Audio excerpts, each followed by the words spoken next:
Hello everyone! Today we're going to learn how to use independent t-tests for research data analysis, specifically for two-group experimental design or two-group comparison. We'll also see how to perform this test using Jamovi, a user-friendly statistical software. Let's get started.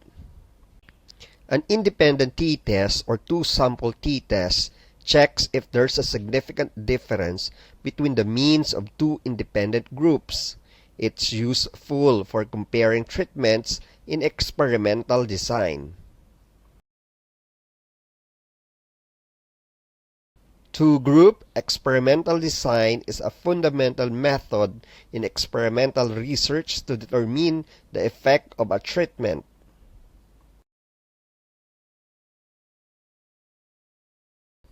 Here is a pseudo case. Cognitive behavioral therapy is highly effective for PTSD, focusing on trauma events and changing thinking and behavior patterns.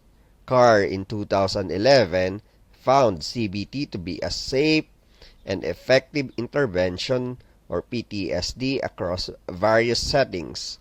A group of school counselors used CBT principles to help displaced students affected by violence.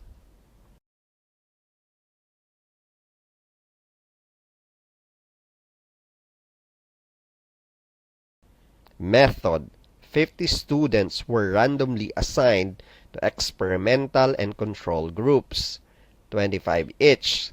Trauma was measured using CUPS CA5 with 0 to 30 scale. The study lasted 12 weeks with an alpha of 5%.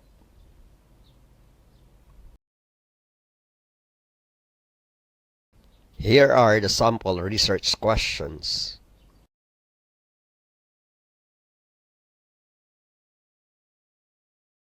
Here is the data collected from the experiment.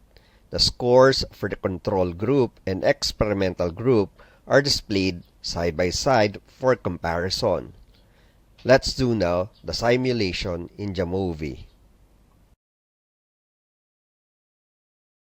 I already encoded the data.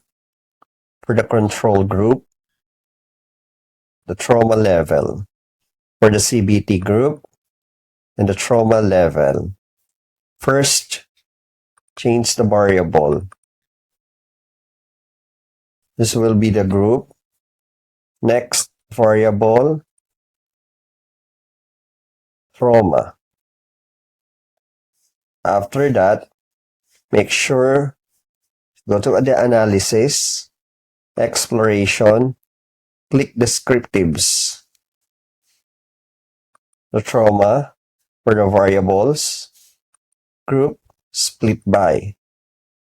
And then you could see the results on the results window. Click frequency tables. Next, check for the normality. Here is the normality result. After that, uncheck those statistics that you don't need. In the analysis, again, t-test, independent sample t-test,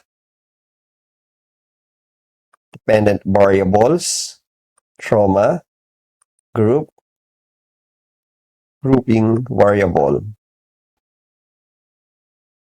So here now is the result of the independent sample t-test.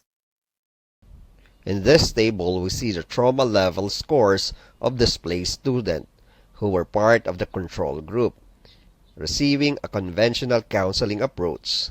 These scores provide valuable insights into the effectiveness of traditional method in addressing trauma among the students. This is an example of how you can interpret or discuss the content of the table to provide clarity to your readers.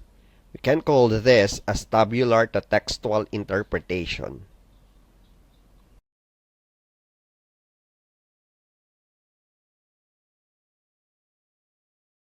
Here is an example where the interpretation or discussion is supported by observations and interviews.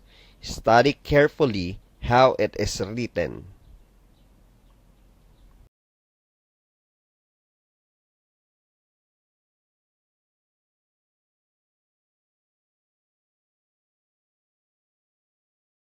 An example of how literature and studies can be used to support the interpretation or discussion of data.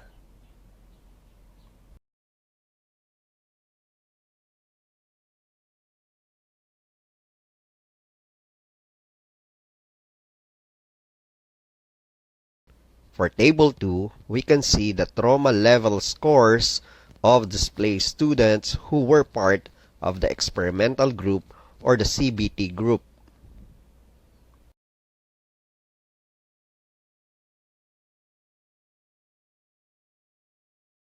Carefully study how you could start interpreting the result.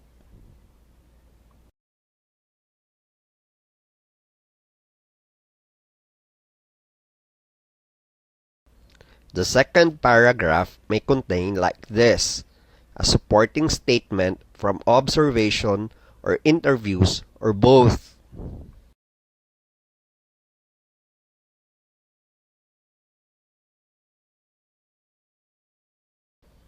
The third paragraph may contain supporting literatures or studies.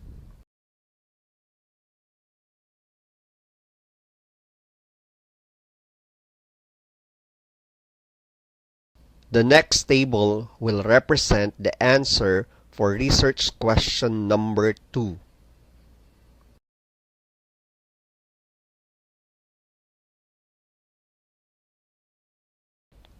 This is how you may present and interpret the result.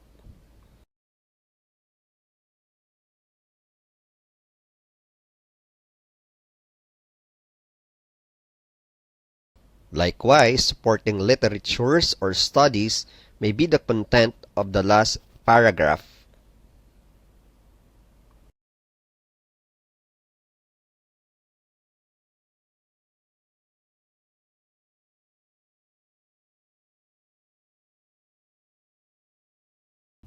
An example of how you will write a possible conclusion.